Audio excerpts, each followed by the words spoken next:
Oh yeah, guys, it is time. Rear steer in the Ryft.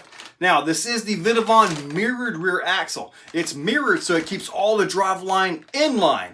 So, yeah, let's get to work. Take a look. Time to get started, guys. This is that mirrored rear axle. Now, I'm going to show you guys real quick here. You've got this right here. It's on the same side. So your driveline stays in line. Nothing gets out of whack. You don't have your drive shaft going from one side to the other. It's all there. I do have some Vitavon knuckles for it as well. I had to make some pins because I'm kind of wasn't too prepared for this one. I've got the stock tie rod that came on the front. So I've got this. I'm gonna have to make a link from the servo out, but raw 500 because of course I'm gonna match it up, right?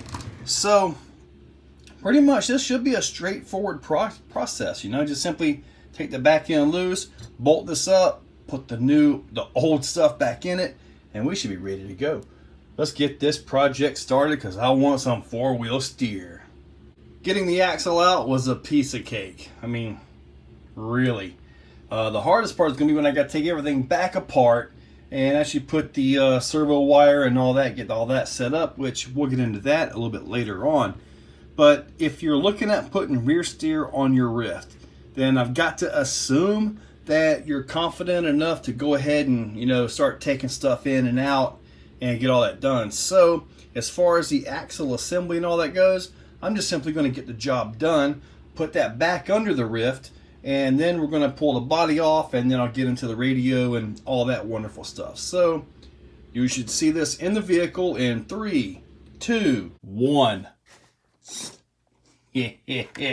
Check that out right there. I went ahead and used this bar. I had it. I was just like, you know, I'll go ahead and put it to use.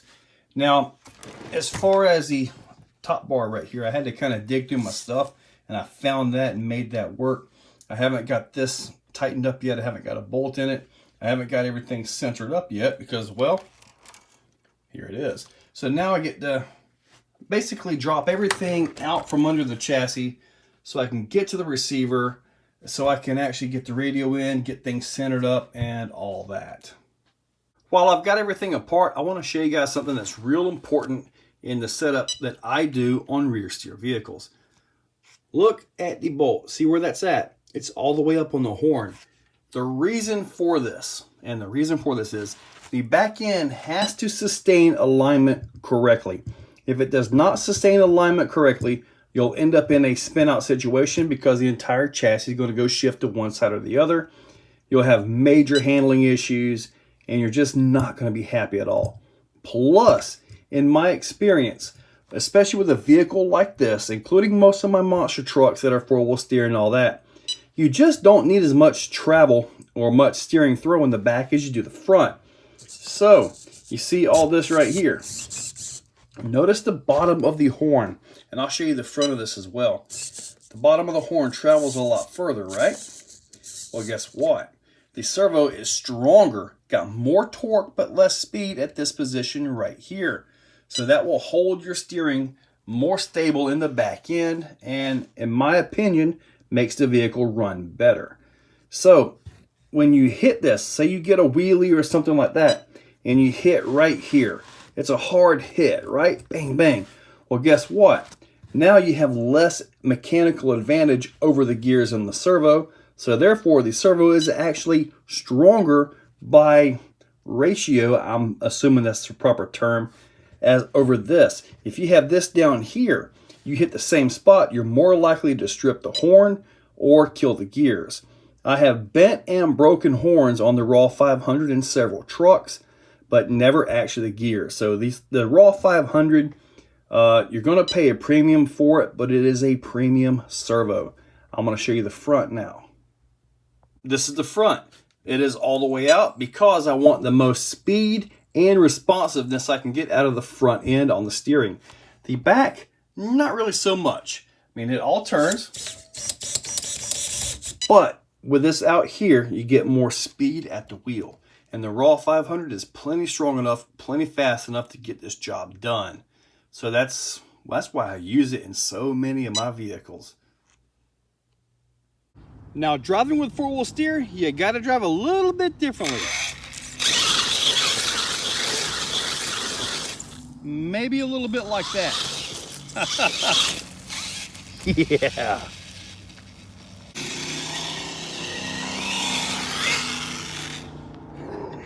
Where'd that go?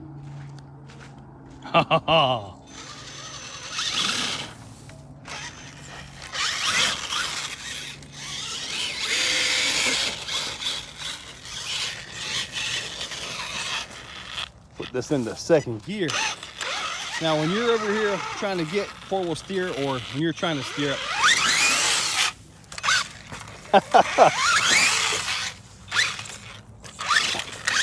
oh man, whoo, it is dusty. So anyway, steering is definitely more sensitive. You gotta drive accordingly. Golly, I was not exactly expecting that much air, but wow, I gotta check that. Yeah, I somehow got that. Wow. Yeah, driving this with four-wheel steer is going to take a little bit of getting used to, but I think I can do it. Oh my God! What in the heck am I doing? Why am I jumping it that high?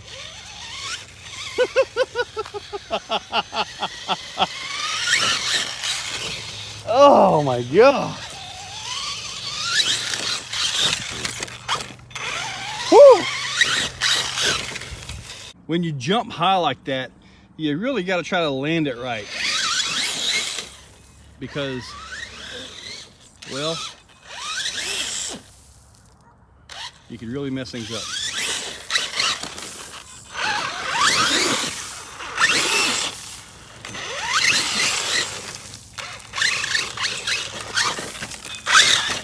Woof.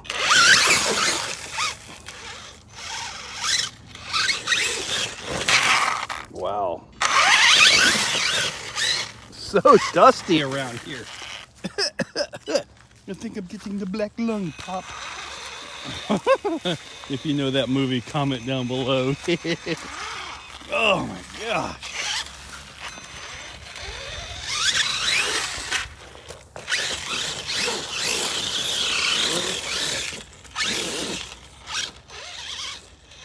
Wow.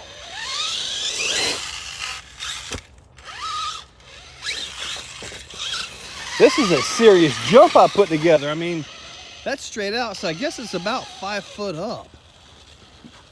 Yeah, this is gonna be spread out, you know, so it's not gonna stay here forever, but that is an insane jump. Jeez. Yeah.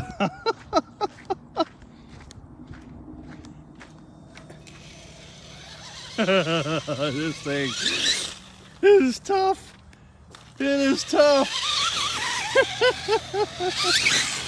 Oh, what am I doing?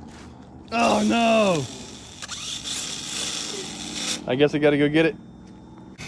Oh.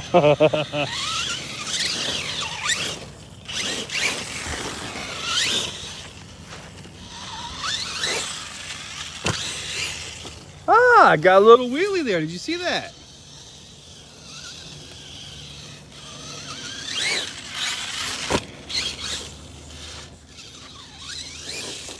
Yeah, this thing is handling good.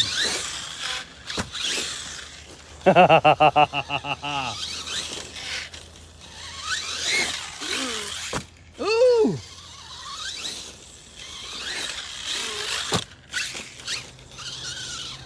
Oh. I was actually watching the phone there. I should have been driving.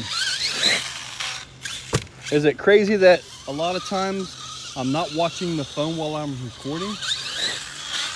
I'm just kind of, wow, I like that little slap wheelie thing I'm getting there. That's awesome. What you're hearing is the gyro turning the tires all the way into the knuckles, or into the those links. Yeah, this thing is phenomenal.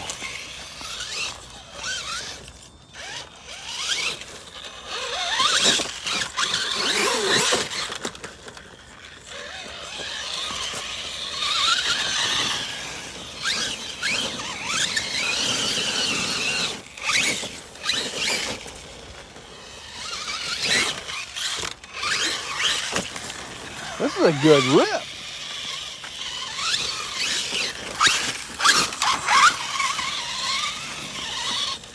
Okay, one more jump. Yeah. Oh, right on the pile. Right on a stick. It almost actually, it almost cleared it. It landed right on the stick. Okay, this will be the last jump. If I can hit this thing straight, I would kind of like to catch the down on that, but I'm sending this thing to the moon.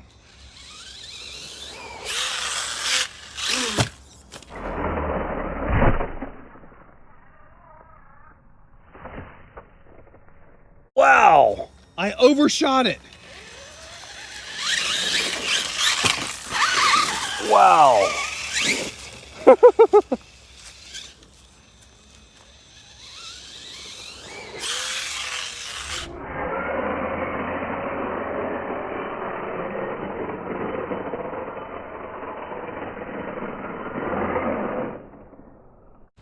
God. I gotta stop this. This is not an X Max. It is not a Max. But wow, is this thing strong. Let's see what we got for crawling. I don't have all the adjustments with this radio that's as quick as with the Hack FlySky GT3C. So it's kind of in four-wheel steer, and that's just kind of the way it's going to be. I could get into the manual. Oh boy. Uh-oh. I'm about to get messed up. Let me fix this. Yeah, I can't just push a button and crab it and all that stuff. So I got to be careful with it.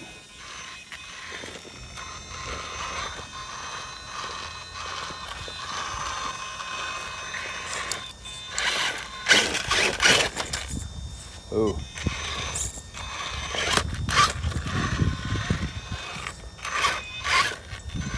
All right, good enough. Four-wheel steering is awesome.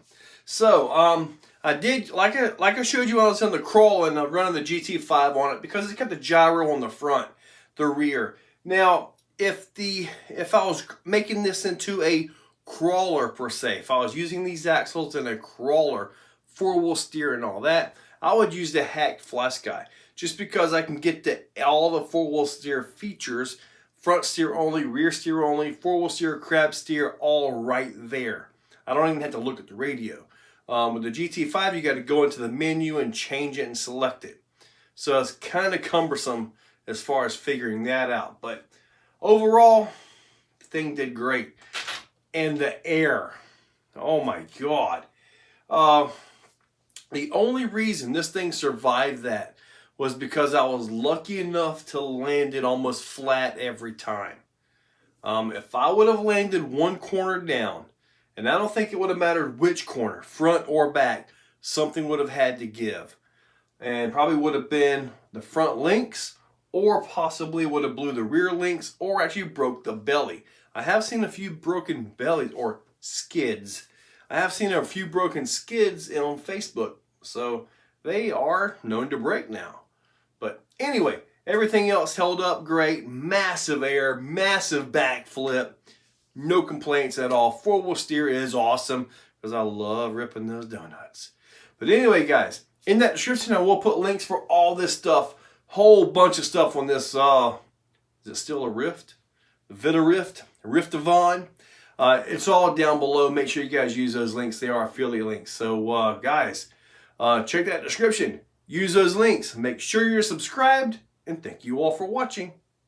Guys, if you like what you see, hit that like button, hit that subscribe button, and ring that bell. So, in the description, there's a link to become a channel member. If you want to become a channel member, it's a very simple $2, $5, $10, or if you really got some money, $25 a month. It's a simple way to support the channel. So, get that, and I am doing monthly giveaways for members only, so you might want to consider it. So, guys, use those links. Make sure you're subscribed. Thank you all for watching.